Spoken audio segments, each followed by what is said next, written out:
Hey friends, Mindy here. I am back. I am refreshed. I am renewed, and I'm excited to encourage you today in the area of peace. I think peace is something that we all strive for. It's something we all want in life. It can be hard to find at times. And of course, there are many factors that affect our peace and whether or not we're experiencing it. But I just want to talk about one key to peace today. And that key is, hold on just a second. That's some good coffee. The key to peace is slowing down. Slowing down. You know, we live in this fast-paced, very rushed society, and we can be pressured at all times to be doing more than we've done. And especially ladies, come on. I mean, we are the multitaskers, right? And I'm the worst when it comes to being rushed and multitasking and being productive. I am the worst. I'm on the extreme end of the spectrum. I run at a very fast pace most time, and I have a metabolism that goes along with that, so I could very easily live at an unhealthy pace all day, every day.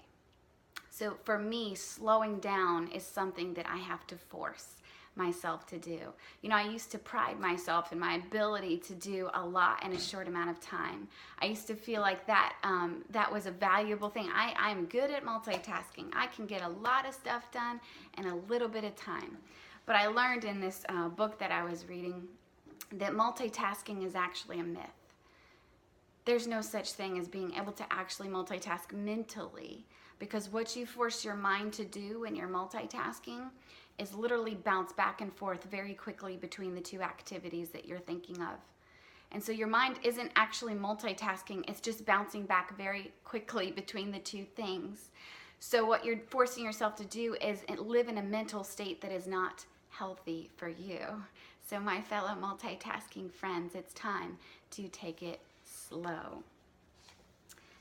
I've learned to appreciate people who are just a little bit slower in their life, that they take things a little bit slower. They take their time with people. They take their time with tasks. And it used to frustrate me because I'm like, come on, I gotta go. I'm in a hurry. But I tell you what, I've learned to appreciate and desire these kinds of people in my life. There's this cashier that every now and then I'll run into, and I'll run through that store and I'll grab everything as quick as I can, get out as quick as I can, and I get to the cash register, I'm dinging the bell like somebody come check me out, and this amazing, lovely, gentle woman takes her time. And she asks me how my day is as she's scanning my products, and she says thank you for coming in the gentle and sweetest way. And I just appreciate her. And just for a moment, I get to slow down. And so I want to talk to both of us. I want to talk to those of you like me who are like, come on, hurry up, get to the point. I've got to get on to the next thing. And to those of you who take your time in life. For my fast-paced friends, there's a verse in Colossians 3:12. And it says we're to put on this self. We can't actually put on a new version of ourselves.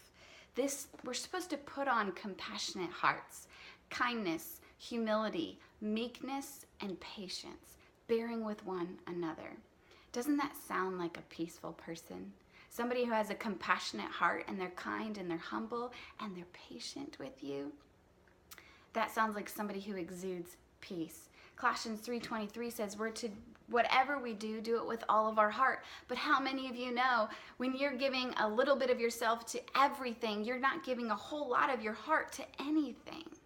It's very hard to be fully focused and fully devoted to what's in front of you when all you can think about is what you need to get to next. And so I challenge those of you, my fast-paced friends that are like me, to take it slow. This may mean saying no more often. It may mean you can't make it to everything you want to make it to.